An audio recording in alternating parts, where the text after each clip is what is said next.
আসসালামু আলাইকুম এডুকেশন 360 পক্ষ থেকে স্বাগতম। আশা করি সবাই ভালো আছে। থাম্বনেল দেখে হয়তোবা বুঝে গেছেন যে আজকে কি বিষয়ের উপর ভিডিও হতে যাচ্ছে। একটা কলেজ পাইছেন এবং সেই কলেজে ভর্তি ফর্ম পূরণ করতে আমাদের কি কি কাগজপত্র লাগবে এবং ভর্তি ফর্মে ঐচ্ছিক বিষয় এবং কি অনৈচ্ছিক বিষয় কি থাকবে, এই বিষয়গুলো আজকে সম্পূর্ণ আলোচনা করার চেষ্টা করব। আর ভর্তি ফর্ম কেমন হবে, আর ভর্তির সময় আমাদের কি ডকুমেন্টস লাগবে এবং ভর্তির সময় আমাদের কত টাকা কলেজকে পে করা লাগবে ইত্যাদি সকল কিছু থাকতেছে আজকের সম্পূর্ণ ভিডিওতে। তো যারা কলেজ ভর্তি হবে এবং কি ফর্ম পূরণ করবে তাদের জন্য ভিডিওটি দেখা খুবই গুরুত্বপূর্ণ। তো চলুন শুরু করি। শুরু করার আগে ছোট্ট একটা রিকোয়েস্ট থাকবে, যারা এই চ্যানেলের নতুন বা ভিডিও দেখে উপকৃত হচ্ছেন তারা চাইলে চ্যানেলটির সাথে সাবস্ক্রাইব করে বেল আইকন বাজিয়ে দিয়ে পাশে থাকতে পারেন সকল কিছু আপডেট ইনফরমেশন পেতে। তো চলুন শুরু করি। আমরা যারা কলেজ ভর্তি হব এবং কি কলেজে ভর্তি হওয়ার আগে আমাদের এরকম একটা ফর্ম পূরণ করার প্রয়োজন পড়বে এবং এই ফর্মে ঐচ্ছিক বিষয় কি থাকবে এবং অনৈচ্ছিক বিষয় কি থাকবে ইত্যাদি সকল কিছু আমি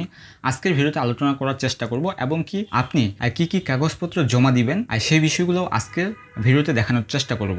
তবে আমরা প্রথমে যে জিনিসটা দেখব, ফর্মটা আমাদের এরকম হবে। অন্যান্য কলেজের একটু আপডেট আনতে পারে, তবে এসব ফর্ম আমি দেখাচ্ছি যে পীরগঞ্জ সরকারি কলেজ অর্থাৎ ভর্তি ফর্ম কীরকম হবে, একাদশ শ্রেণীর ভর্তি ফর্ম জাস্ট এরকম হবে। এটা হচ্ছে মানবিক শাখা। এই যে আমি যদি একটু জুম করি, এই যে মানবিক শাখা ফর্মটা ঠিক এরকম হবে। তবে ফর্ম পূরণ করার আগে আমরা দেখে আসবো যে গুরুত্বপূর্ণ কাগজসমূহ আমাদের কি কাগজপত্র আমাদের রেডি রাখতে হবে, সেই বিষয়গুলো আমরা দেখব। আমি মূলত দেখাচ্ছি 2022-23 শিক্ষাবর্ষের পীরগঞ্জ সরকারি কলেজের ভর্তির ফর্ম এবং কি ভর্তির জন্য কি কাগজপত্র জমা দেওয়া লাগবে এই বিষয়গুলাই এই ফর্মে বলা হয়েছে। তো এখানে প্রথমে বলছে যে এসএসসি অথবা সমমান পরীক্ষার পাশের মূল নম্বরপত্র ও প্রশংসাপত্র অবশ্যই থাকা লাগবে। এসএসসি অথবা সমমান পরীক্ষার পাশের মূল নম্বরপত্র ও মূল প্রশংসাপত্রের ফটোকপি থাকা লাগবে। 3 নম্বরে বলছে এসএসসি অথবা সমমান পরীক্ষার প্রবেশপত্র ও রেজিস্ট্রেশন কার্ডের ফটোকপি লাগবে, অর্থাৎ প্রবেশপত্র এবং রেজিস্ট্রেশন কার্ডের ফটোকপি লাগবে। তারপর শিক্ষার্থীর জন্ম নিবন্ধন সনদের 17 ডিজিটের পিতা ও মাতার জাতীয় পরিচয়পত্র অর্থাৎ এনআইডি কার্ড এর ফটোকপি 10 অথবা 17 সংখ্যার যেটা আছে সেটাই চলবে। তারপর 6 নম্বরে বলছে পিতা ও মাতা উভয়ে মৃত হলে অভিভাবকের জাতীয় পরিচয়পত্র এর ফটোকপি, অর্থাৎ আপনার পিতা বা মাতা উভয় যদি মৃত হয় তাহলে আপনার পিতা এবং মাতার এনআইডি কার্ডের ফটোকপি অবশ্যই দিতে হবে। তারপর 7 নম্বরে বলছে 4 কপি পাসপোর্ট সাইজের রঙিন ছবি ভর্তি ফর্মে প্রদত্ত ছবি অনুরূপ, অর্থাৎ ভর্তির ফর্মের কর্নারে কিন্তু ছবি দেওয়া আছে, সেই ছবি আমাদের দেওয়া লাগবে। ছবির পিছনে উপরি অংশে পূর্ণ নাম লিখতে হবে। তারপর 8 নম্বরে বলছে মুক্তিযুদ্ধ অথবা কোটার নির্বাচিত শিক্ষার্থীদের প্রমাণস্বরূপ মুক্তিযোদ্ধা সনদের সত্যায়িত ফটোকপি এবং মুক্তিযোদ্ধা নাতি অথবা উপজেলার মুক্তিযোদ্ধা কমান্ডার কর্তৃক প্রদত্ত প্রশংসাপত্রের ফটোকপি। তো যাদের কোটা আছে তাদের প্রয়োজনীয় ডকুমেন্টস যাতে প্রমাণ থাকে এইসব ডকুমেন্টস জমা দিতে হবে। তারপর 8 নম্বরে অর্থাৎ 9 নম্বরে বলছে যে প্রতিবন্ধী কোটার নির্বাচিত শিক্ষার্থী প্রমাণস্বরূপ প্রতিবন্ধী সনদের সত্যায়িত ফটোকপি, অর্থাৎ যারা প্রতিবন্ধী স্টুডেন্ট আছে তাদের সনদের ফটোকপি লাগবে। এবং 10 নম্বর সর্বশেষ যে 10 নম্বরে বলছে যে টাকা পেমেন্টের বিষয়, বিকাশের মাধ্যমে পেমেন্টকৃত টাকা জমাদানের SMS অথবা স্ক্রিনশট 2 কপি লাগবে।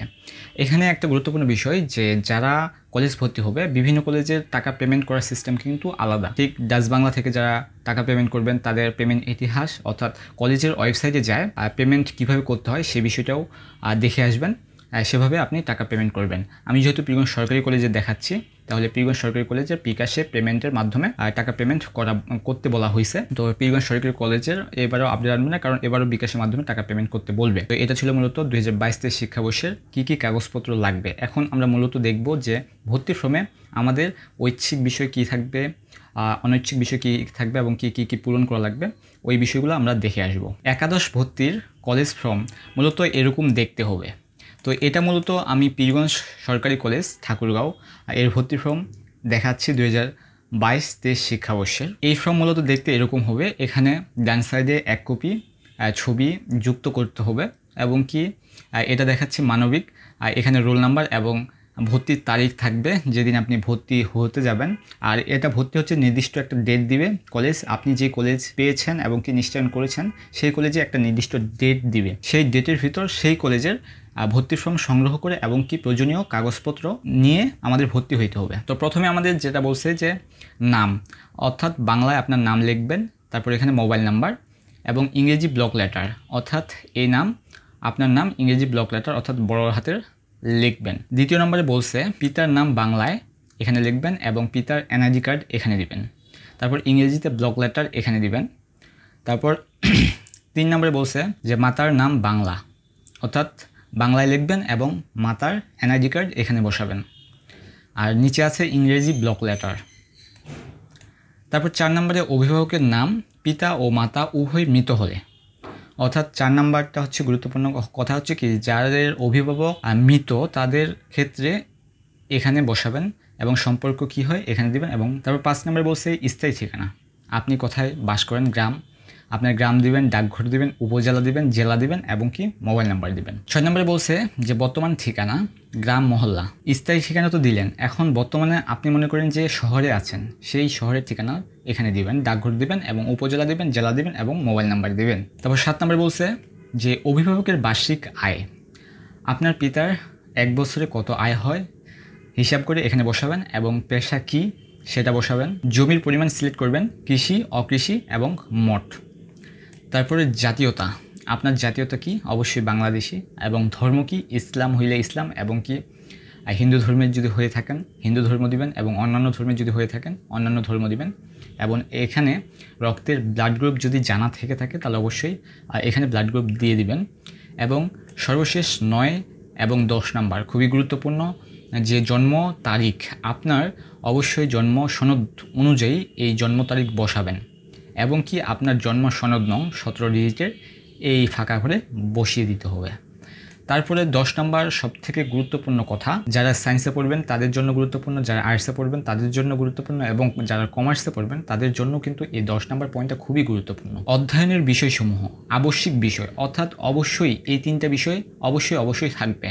বাংলা, ইংরেজি ও তথ্য ও যোগাযোগ প্রযুক্তি, এই 3টা বিষয় অবশ্যই সব বিভাগের থাকবে। আপনি যেই বিভাগের হন সেই বিভাগের এই 3টা সাবজেক্ট আবশ্যিক থাকবে।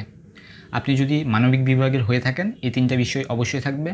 সায়েন্সের থেকে যদি হয়ে থাকেন অবশ্যই এই 3টা বিভাগ, এই 3টা সাবজেক্ট থাকবে। এবং কি আপনি যদি কমার্সের স্টুডেন্ট হয়ে থাকেন অবশ্যই বাংলা, ইংরেজি ও তথ্য যোগাযোগ প্রযুক্তি আপনার থাকবে। এখন শাখাভিত্তিক, ঐচ্ছিক এবং আবশ্যিক বিষয় 3টি।